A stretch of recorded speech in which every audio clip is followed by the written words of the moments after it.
Hey guys, welcome back to the Curly Reader. My name's Amanda, and today I'm going to be sharing with you the books that I'm hoping to read in January.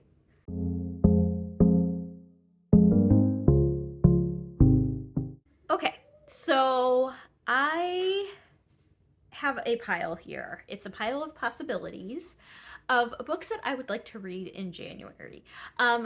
This pile was heavily inspired by a lot of favorites of 2022 lists that I have looked at and listened to and seen. And I am so excited to read a lot of these books that I just want to kick my year off with a bunch of books that I think are going to be really, really great. And so let's just kind of get into the books and I'll explain to you my thought process as we go.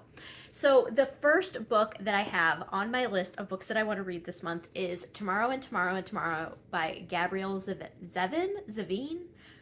I don't know. This was on a ton of favorites of the year for 2022. It is one that I was highly anticipating during 2022 and just never got around to reading. And I started it, but I have not gotten very far into it at all. And I am excited to keep going with it. And so this is the story about two friends who are into video game design, and it follows them kind of throughout their friendship in the 90s and going into the 2000s as they develop a video game. And I've just heard really, really great things about it, and so I am excited to get this one read first thing in 2023. All right, one that got a lot of buzz when I hauled it. I got this at a library book sale and just kind of picked it up because I love the cover. But then after I hauled it, a lot of people commented on it and said that they loved this book and it was their favorite the year that they read it, which I think was last year was when it was published, if I'm not mistaken. Hold on, I'm checking. Yeah, it was published in 2021. And so this was their favorite, and that is The Paper Palace. This is by Miranda Cowley Heller, and I honestly don't really know what this is about.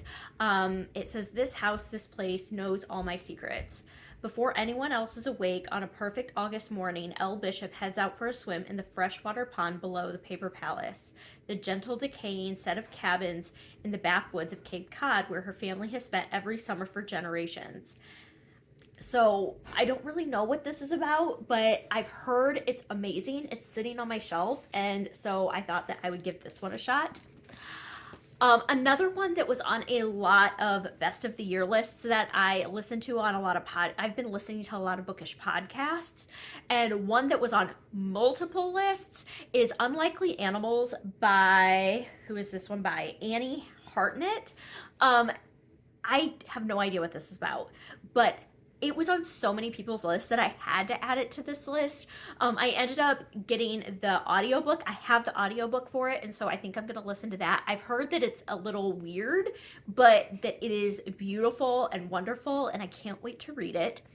And then another one that got a lot of buzz and it sparked my interest is Demon Copperhead. This is by Barbara Kingsolver. I've read Barbara Kingsolver once before. I've read the Poisonwood Bible, and it was just okay for me. But this one is kind of a spin on David Copperfield, and it's just about this boy who has like gone through it in his life, and it's his story. His nickname is Demon, and that's really all I know, but it's one that I've heard is amazing, and so I want to give it a try. And so those are some of the books that I have gotten a lot of buzz that I'm really excited to read because so many people have loved them that I am expecting that I'm going to feel the same way. And then moving on, I have a couple of books that I picked from our Christmas book exchange that I do with my booktube besties.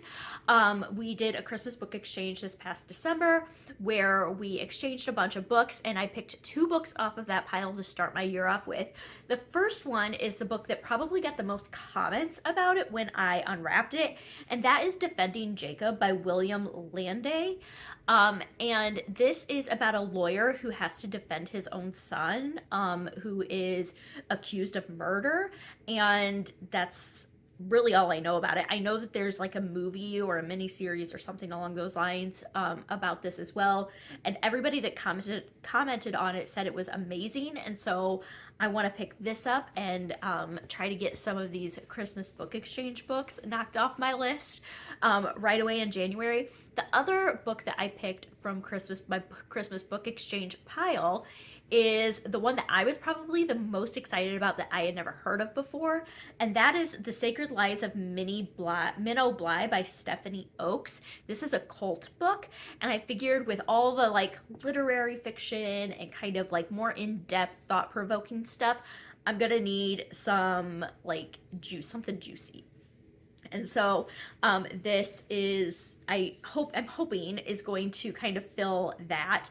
And this, I believe, is YA. Yeah, this is YA, and all I really know is it's a cult book. And so we shall see.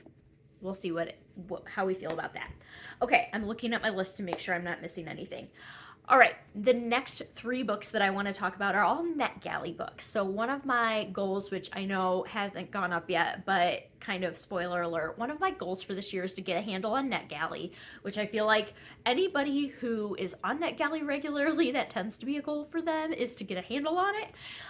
And so for sure I want to get a handle on NetGalley, but I have 3 books specifically on NetGalley that I want to read in January.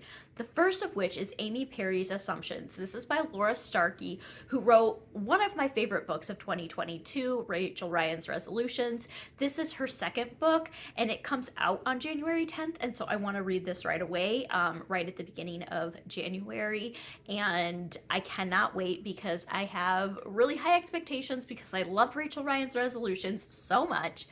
And then the other 2 books I actually have on audio from NetGalley. The first of which is The Book of Everlasting Things by Anshul Malhotra.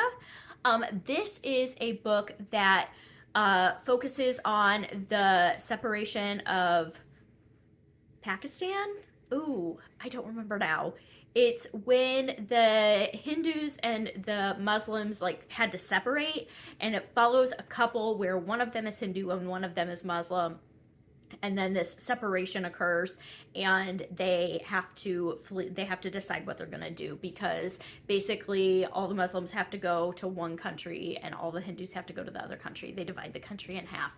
And so yeah, I've read a middle grade book about this before, but this is an adult book, and I'm really interested to see how they handle that.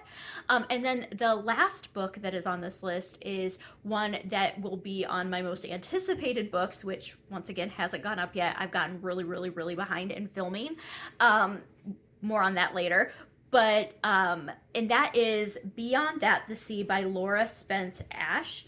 And this is a World War II historical fiction where a couple sends their child to the United States during World War II, and then when it's time for her to come back, go back to Europe, they have to kind of reconcile, or the child, who is grown at that point, is like a teenager, has to like reconcile how she feels about being back in Europe, like war-torn Europe, when she's been living in the United States, which didn't have, like on the East Coast, which, yes, we were involved in the war, but we didn't have, other than Pearl Harbor, any battles take place on our land.